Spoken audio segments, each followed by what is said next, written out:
UDFിന് അനുകൂലമായുള്ള ഒരു നല്ല പിന്നെ കാറ്റ് തന്നെയാണ്. ഒരു അനുകൂലമായ കാറ്റ് എന്ന് പറയില്ലേ, അതിൽ ഈ സീറ്റുകളൊക്കെ കടന്നു പോകും, ഒരു സംശയവുമില്ല. ഞങ്ങൾ ഒരുവിധ സമ്മർദ്ദം ചെലുത്തൂല എന്നുള്ളത് ലോകത്തിന് മനസ്സിലാവും. ഞങ്ങൾ ചെലുത്തുന്ന പാർട്ടിയല്ല. അപ്പോൾ അതുകൊണ്ട് തന്നെ ഞങ്ങൾ സമ്മർദ്ദം ചെലുത്താനൊന്നും പോകില്ല. ഞങ്ങൾ മെറിറ്റ് നോക്കിയിട്ടേ പോവുള്ളൂ, യാതൊരു സംശയവും വേണ്ട.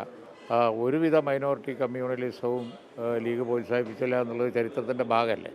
ഞങ്ങളത് കണ്ടിന്യൂ ചെയ്യും, ഒരു സംശയം വേണ്ട. മുസ്ലിം ലീഗിൻ്റെ ദേശീയ ജനറൽ സെക്രട്ടറി പ്രതിപക്ഷ ഉപനേതാവ് PK കുഞ്ഞാലിക്കുട്ടി തിരഞ്ഞെടുപ്പ് വിലയിരുത്തലുമായി നമ്മളോടൊപ്പം ചേരുന്നുണ്ട്. ഓരോ തെരഞ്ഞെടുപ്പ് കഴിയുന്തോറും മോസ്റ്റ് പവർഫുൾ ആവുന്നൊരു പാർട്ടി എന്ന രീതിയിലാണ് മുസ്ലിം ലീഗിനെ വ്യാഖ്യാനിക്കപ്പെടുന്നത്. ഈ തെരഞ്ഞെടുപ്പിലും രാഷ്ട്രീയ നിരീക്ഷകർ അങ്ങനെയാണ് വിലയിരുത്തുന്നത്. എങ്ങനെയാണ് ഈ തെരഞ്ഞെടുപ്പിൽ UDFിൻ്റെ സാധ്യതകളെ അവസാന ഘട്ടത്തിൽ വിലയിരുത്തുന്നത്? അല്ല, ഇന്നലത്തോടു കൂടി പിന്നെ ഇലക്ഷൻ കഴിഞ്ഞപ്പോൾ UDFിൻ്റെ പിന്നെ തിരിച്ചുവരവ് എല്ലാവരും ഒരുപോലെ സമ്മതിക്കുന്നുണ്ട്. പതുക്കെ ഇടത് ക്യാമ്പുകളും അതുപോലെ തന്നെ BJP ക്യാമ്പുകളും ഒക്കെ അത് സമ്മതിച്ചു തുടങ്ങി. കാരണം UDFിന് അനുകൂലമായി അത്ര വലിയ ഒരു അനുകൂലാവസ്ഥ ഉണ്ട് എന്നുള്ളത് തെരഞ്ഞെടുപ്പ് നിരീക്ഷിച്ച് പറയുമ്പോൾ എല്ലാവർക്കും അത് സമ്മതിക്കേണ്ടി വരും എന്ന സാഹചര്യമാണ് ഇപ്പോൾ സംസ്ഥാനത്തുള്ളത്. അതുകൊണ്ട് തന്നെ അതിലിഞ്ഞൊരു സംശയമുണ്ട് എന്ന് തോന്നുന്നില്ല, UDF അധികാരത്തിൽ വരും. ഭരണവിരുദ്ധ തരംഗം അത് ഒരു ഘട്ടത്തിൽ വലിയ രീതിയിൽ അലയടിക്കുമെന്നുള്ള രീതിയിലുള്ള ഒരു വിലയിരുത്തലുണ്ട് ഒരു ഘട്ടത്തിൽ. അതോടൊപ്പം തന്നെ വടക്കൻ കേരളത്തിൽ ഉൾപ്പെടെ ന്യൂനപക്ഷ ഏകീകരണം ഉൾപ്പെടെ സംസ്ഥാന സർക്കാരിനെതിരെ ഉണ്ടായി എന്നും പറയപ്പെടുന്നുണ്ട്. മുസ്ലിം ലീഗ് അങ്ങനെ വിലയിരുത്തുന്നു. അല്ല, ഒരു ഏകീകരണം ഉണ്ടായിട്ടുണ്ട്. അത് ന്യൂനപക്ഷ ഭൂരിപക്ഷ വ്യത്യാസം അല്ല അതിനകത്ത് ഉള്ളത്. ഒരു ഭരണവിരുദ്ധ വികാരമുണ്ട്. ഭരണ അനുകൂല വികാരം ആർക്കുണ്ടാവേണ്ട ഒരു സാഹചര്യം സംസ്ഥാനത്തില്ലല്ലോ. അപ്പോൾ ന്യൂനപക്ഷങ്ങളെ മാത്രമായി പരിമിതപ്പെടുത്തേണ്ട കാര്യമില്ല. ജനങ്ങൾക്ക് പൊതുവെ ഒരു വിരുദ്ധ വികാരം ഉണ്ടായിട്ടുണ്ട്, അത് വോട്ടായിട്ടുമുണ്ട്. അതാണ് UDFിന് അനുകൂലമായ കാര്യമായി മാറിയത്. 27 സീറ്റിലാണ് ലീഗ് മത്സരിച്ചത്. ഇത്തവണ എത്ര സീറ്റിൽ വിജയിക്കുമെന്നുള്ളതാണ് കണക്ക് കൂട്ടൽ.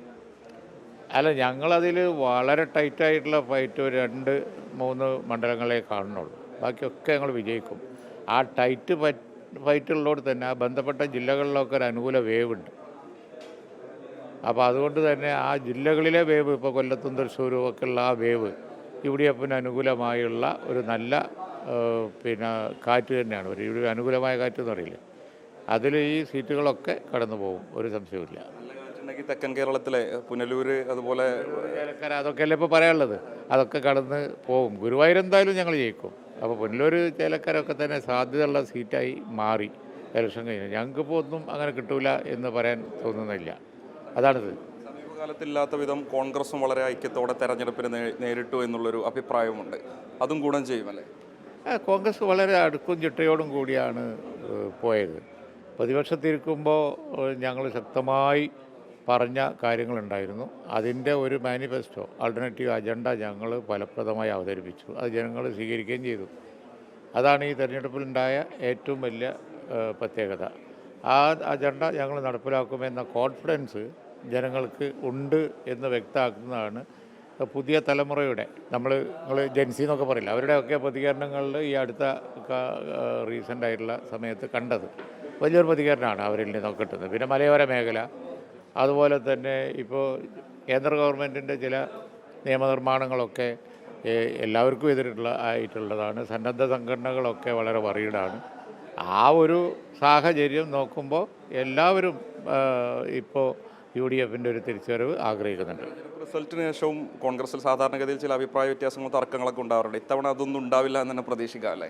ഈ തവണ ഉണ്ടായില്ല എന്ന് മാത്രമല്ല, അവരതൊക്കെ വളരെ ഭംഗിയായി പൂർത്തിയാക്കി. ഭരണത്തിൽ വരാനുള്ള ഈ സാഹചര്യത്തിൽ ഭരണത്തിൽ വരുന്ന ഘട്ടത്തിലും ഉണ്ടാവില്ല. വരുമ്പോൾ ഒരു പൊടിപടലൊക്കെ പലർക്കും അതൊന്നും ഉണ്ടാവില്ല. ഭരണത്തിൽ വന്നാൽ ഒട്ടും ഉണ്ടാവില്ല. വളരെ ഡിസിപ്ലിൻഡ് ആയിരിക്കും. കാലം മാറിയില്ലേ, കോൺഗ്രസ്സിനകത്തൊക്കെ വളരെയധികം തിരിച്ചറിവുണ്ട്. ആ തിരിച്ചറിവ് എന്ന് പറയുന്നത് ജനഹിതം മാനിക്കാതെ പോയാൽ ശരിയാവില്ല എന്നുള്ള തോന്നൽ എല്ലാവർക്കും ഉണ്ട്. അപ്പോൾ അതുകൊണ്ട് തന്നെ ഒരുവിധ പിന്നെ അത്തരത്തിലുള്ള എന്താ പറയുക, ഇൻഡിസിപ്ലിൻ അല്ലെങ്കിൽ ഗ്രൂപ്പ് തിരിഞ്ഞ വടംവലി അതൊന്നും പ്രതീക്ഷിക്കേണ്ട, ഒന്നും ഉണ്ടാവില്ല. കേരളം ഈ തെരഞ്ഞെടുപ്പിലേക്ക് പോളിംഗിലേക്ക് അടുക്കുന്നതിന് തൊട്ട് മുൻപ് വരെ ലീഗിനെ കേന്ദ്രീകരിച്ചുകൊണ്ട് CPM ഉം BJP യും നടത്തിയ കടന്നാക്രമണങ്ങളെ കണ്ടതാണ്. ലീഗ് സമ്മർദ്ദത്തിലേക്ക് കാരണമാകും, സമ്മർദ്ദം നടത്തുമെന്ന രീതിയിലുള്ള പ്രചാരണം. തെരഞ്ഞെടുപ്പ് പോളിംഗ് കഴിഞ്ഞതിന് ശേഷം സമാനമായ രീതിയിൽ ഉപമുഖ്യമന്ത്രി സ്ഥാനം പോലെയുള്ള പദവികൾ പറഞ്ഞു വരുന്നുണ്ട്. തുടക്കം മുതൽ താങ്കൾ ഉൾപ്പെടെയുള്ള ആളുകൾ കാര്യത്തിൽ നിലപാട് വ്യക്തമാക്കിയതാണ്. ഒരു തരത്തിലുള്ള സമ്മർദ്ദവുമില്ല, ലീഗ് അത്തരമൊരു പ്രശ്നത്തിലേക്കും പോകില്ല. എന്തുകൊണ്ടായിരിക്കും വീണ്ടും ഇതേ വാദങ്ങൾ ഈ പറയപ്പെടുന്ന രാഷ്ട്രീയ പാർട്ടികൾ ഉന്നയിക്കാൻ? അത് എതിരാളികൾ ഉപയോഗിക്കുന്ന ഒരു തന്ത്രമാണ്. അത് ഇത്തവണ വിലപ്പോവില്ല. ഞങ്ങൾ ഒരുവിധ സമ്മർദ്ദം ചെലുത്തൂല എന്നുള്ളത് ലോകത്തിന് മനസ്സിലാവും. ഞങ്ങൾ ചെലുത്തുന്ന പാർട്ടിയല്ല. അപ്പോൾ അതുകൊണ്ട് തന്നെ ഞങ്ങൾ സമ്മർദ്ദം ചെലുത്താനൊന്നും പോകില്ല. ഞങ്ങൾ മെറിറ്റ് നോക്കിയിട്ടേ പോവുള്ളൂ, യാതൊരു സംശയം വേണ്ട.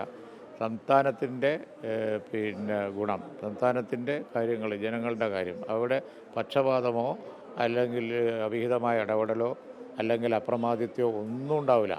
ഞങ്ങൾ ഗിവ് ആൻഡ് ടേക്ക് പോളിസി ചർച്ചയിലൂടെ പോവുള്ളൂ.